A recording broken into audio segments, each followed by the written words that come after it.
Plater batekin nia saioa bukatu dugu, baina lasai postre goxo bat ingo dugu, eta oso erresa, eta oso osasuntsua, ze gaina, bueno, amak edoskitze garaian, eta burniarekin eta garrasoak egoten dira, eta berez banaukan asmoa bestela, saldi areagiarekin errezeta bat egiteko, baina, bueno, junzaigunen saioa ingo duguna da, espinaka, luzoker eta sagar smoothie berde bat, oso erresa, izango dela, hemen, denak osai guztiak garbia ditugu, bai ingo dut luzokerra, edo pepinilloa, luzokerra nik osoa jaten dute etxean, azalda guzti, baina kasu hontan zuritu ingo dut. Luzokerra bai zurituko dut, baina sagarra ez du zurituko. Orduan, sagarra nahi bauzu, gero erresa pasatzeko.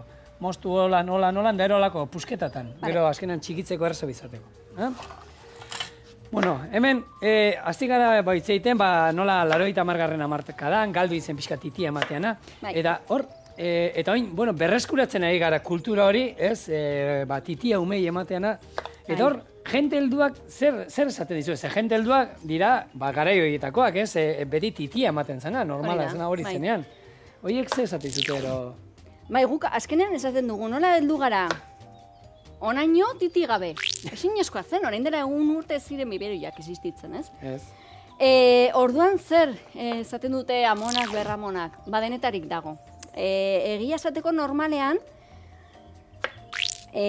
amonak apoiatzen dizute. Normalean esaten dute, benga oso ondo, horrela atze ondo titia ematen diozula, horrela oso ondo, eskatzen badu, basula, azai. Baina egia esateko badaude amona batzuk medikuen influentzia hori izan dutena, no? Edo orain dela 40 urteko influentzia hori berdin da, biberoia askenean berdina da, zertarako gaizki pasa, ez? Zetako horren beste buruko min, umeai biberoia sartu, eta berdin hasiko da.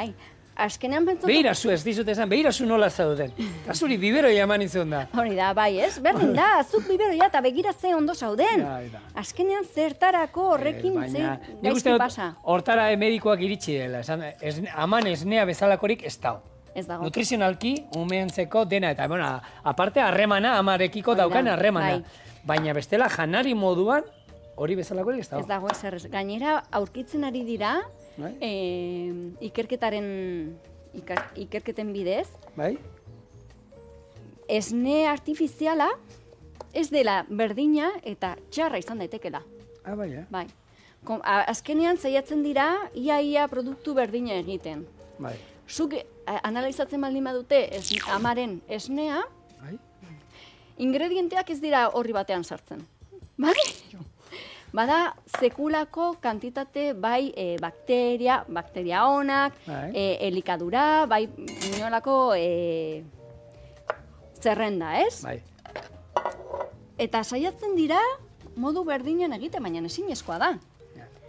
Horren komplexua da, ezinezkoa. Naturak egindako zerbait ezin duzu ekiparatu artifizialki eginez, ez? Eta gainera sartzen dituzte gauzak, azukrea eta komponente batzuk, artifizialak direnak, beraz, umentzat onak ez direnak. Ikustia da, obesitatea, nola deitzen da, eriotza prematura. Eriotza askarra, prematura, ondo da, ulertzen da. Bai, ez? Eta horrelako zailtasunak agertu daitezkela. Ez beti, ez kasu askotan, azkenean, ez digute saltzen kalte den produktu bat, baina egia kontuan izan behar dugu, azkenean produktu artifiziala bat dela. Azkenean, edozin produktuen artifiziala jaten baldin badugu, edozin ez, ezakit gaietak, zerealak, artifizialak, komponente artifizial guzti horiek sartzen dira, eta horiek kimika dira. Horiek umentzat, azkenean, txarrak behar bada ez dira, baina onak ez da. Gu defentsak garatu ditu heldua ganena, baina umeak azkenean babes gabe doa, ez? Txiki-txikia dira. Hori da, eta gainera amaren esnea, kutsakor elementu guzti horietatik defendatzen dute. Amaren esnea zer egiten du? Zergatik da ingarrantzitsua umearen azala dekin kontaktuan izatea? Ama eta umea kontaktuak daude. Amak musuen bidez, lastanden bidez, umearen egoera osoa ikusten du, ez? Orduan, umea gaizotzen baldin bada, ama gaizotzen baldin bada, horrelako gauzak gertatzen direnean, normalean gertatzen direnak, azkenean bakteriak mundu guztientan daude, amak prestatzen du esne hori umearen defentzak hobetzeko. Ea nolako egoera dagoen kanpoan, egiten du esne aproposa momentu bakoitzeko. Bai, gaitasuna dugu. Hori da, bai. Ez da berdina prematuruen esnea, umea hundien esnea bezalakoa. Ez da berdina, aldatzen da, esnea aldatzen da. Umearen arabera. Umea gaizo baldin badago, amaren esnea adaptatzen da momentu horretara. Gainera normalean, adibidez, zuk ume berri bat baldin baduzu, eta umea hundi bat baduzu, eta biei bularra ematen baldin badiozu, titia ematerakoan, umea hundia txikiaren esnea hartzen du. Zera da, propietateak. Eta umea hundia gizenduko da janari normala jateari ustiko dio, zergatik. Esne hori propietate oso indartsuak dituelako eta nahiko delako bere elikadurarako. Eta izan alda ume hori egondala ja jaten, barazkia jaten. Hori da, 2 urtetako umea. 2 urtetako ume bat, denetatik. Denetik jaten dutena, ja fruta sartu diozut, ez da. Eta ala ere, bularra hartzen du, baina bere anai txiki bat jaiotzen da, hartzen da, hasten da esne hori, eta ja horrek bete egiten du, Eta amak egingo du esnea bientzat. Ez dio esnea kenduko, hori baita bada mito bat. Normalean, azkenean amak indeko edoskidetza mito asko ditu. Bai, hori bai. Aurdun izan alzara, eta aurdun gelditu alzara, haundiari bularra ematen. Ez diozu kalterik egingo bularreko tripako umeari, bularra emateagatik. Eta hori esan iten da, mito hori? Bai, normalean esaten da, umeari kendu aldizkio zu elikagaiak zeren handia esnetik ateratzen ditu, a ber, bi bidez berdinak dira, bai? Izan daiteke arazoak zuk, abortu risgoa dagoenean, baina esaten baldin badizute ezin dituzu inolako erlazio sexualak izan, orduan bularra ematea arriskutsua izango da. Zuri esaten baldin badizutu, egin behar duzu reposo, lasai egon, baina erlazionatuak daude, kontrakzioak direla medio, utero kontrakzioak, azkenean titia materakoan eta erlazio sexualak izaterakoan, iaia antzekoak dira. Antzekoak dira. Ordan zuten maizute ez, titiarek kendu behar. Hori da, baina bestela ez duzu titiak kendu behar. Txoina, saldu behar dia pixka platera. Bestela hemen hasten gara eta joan iten gara. Luzokerra zurituta zagarraz pusketatan, gero bota ditugu espinakak, laranja zukua, 200 mililitro, eta jengibre pixka bota dio. Hala ere, begiratu du aurrena horrian, aber jengibre algen duen, eta bota dio. Hau dena, 30 segundos birrindu, eta ero, kopatxo batean, erateko, gure bikotia, lasai ematen, hilabete horietan lasai gaudena, ematen diozue hau da aiten lana, hor guzartzen gara. Ikusi zuen, edozein aitak egiteko moduko plater erreza. Ez daukazu aitzakirik. Ez daukazu aitzakirik hau egiteko, Hau da, azkenean, eta ez daukazu olako bat, besteetakoan, bebai honek eskukoak, bizitza guztikoak horre balio digu, Orduan, 20 segundo hongo gara izinik. Bakatu.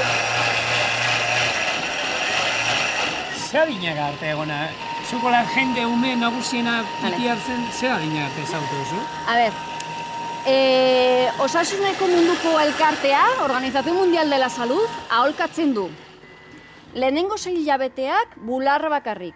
Ezer gehiagorekin, ez infusioak, ez blebilik, ez antzeko zer. Ura ez da ez dute beharrak umeak, bale? Bakarrik? Bularra bakarrik.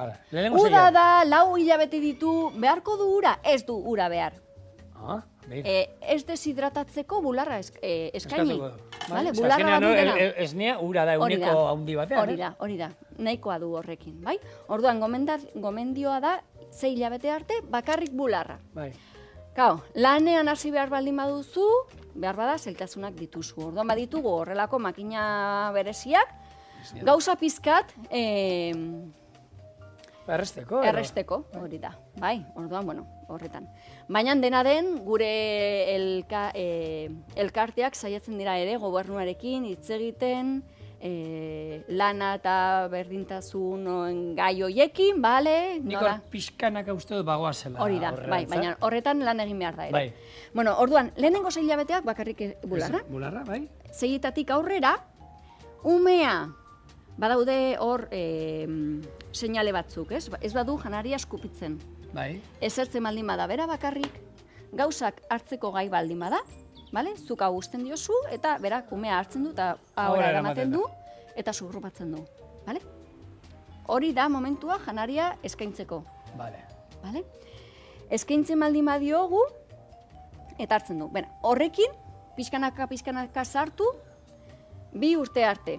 Vale. Gomendioa da, eta hortik aurrera ama eta umea nahi duten arte.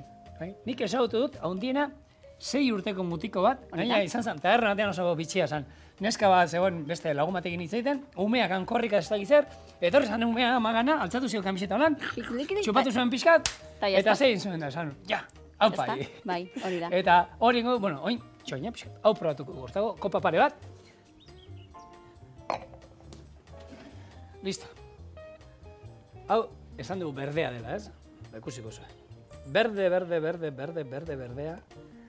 Eta hau bai dela, behitu, gure ume, ja pixkat nagusia diena, baina barazkiak sartzeko modu erraz bat. Ez dute zuek ez ezan zerena, zuek ezan zuku bat induzuela, zagarra ibili duzuela pila bat, eta hemen, bueno, azkenean espinaka sartu ditugu, eta izan, laren ja zukua pila bat daukanez, ba, zaporea ere badauka horrena, Bueno, hau umei sartu duen, bai, hau, bueno, ja pixkat heldua bat direnean, ez? Bai, baina guk jan eta zergatik ez eman umeari. Ez? Topa, umeegatik.